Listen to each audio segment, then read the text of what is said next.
Welcome back to Coffee in Christ. He's Ron. I'm Joshua. You are loved by God. How are you today, Ron? I'm doing great. How are you this morning, Joshua? Good, man. Good. You know, Ron, I have been presented with a question, and it's a question that we hear a lot. And that's the question of, are there two different gods in the Bible? Do you have a God of anger and wrath in the Old Testament and then a God of love and mercy in the New Testament? I hear that a lot, and there are a lot of ways to answer that question. Number one, you could point to many passages in the Old Testament that stress the love of God, and there are more than we could talk about in one setting.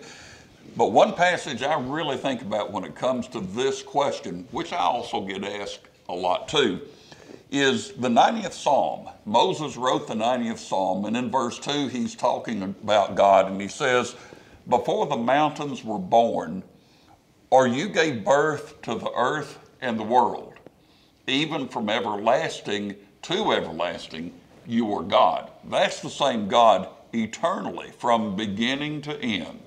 Right, and God is the same, and that is a promise of God as we've explored the promises of God in this video series, that He is unchanging. Absolutely. And another passage, again from the Old Testament, and this time in the context where he's talking about judgment, but also how God's people have been spared. Malachi chapter 3 and verse 6 says, "For I, the Lord, do not change. Therefore you, O sons of Jacob, are not consumed." Why were they not consumed? Because God does not change. And that's a wonderful promise that we have about Jesus Himself as well in the New Testament in Hebrews chapter 13 and verse 8. Hebrews chapter 13 and verse 8. Jesus, who is also eternal, John chapter 1 verse 1, John 8 and verse 58. Jesus Christ, the same yesterday, today, and forever. There is this eternal quality to God manifested in three persons, the Father, Son, and the Spirit, from everlasting to everlasting. They do not change, the same yesterday, today, and forever. I happen to think that that is one of the most comforting doctrines of Scripture, that God does not change.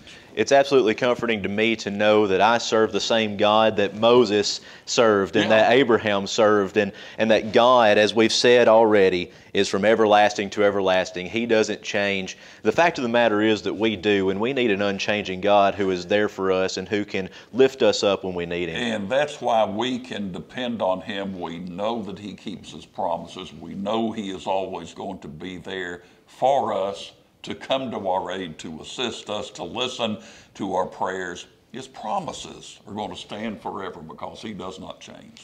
Right. Well, I appreciate your comments today, Ron, and all the verses that you've brought to us. I hope y'all have a good day, and we look forward to seeing you here sometime at Salem Creek. God bless you.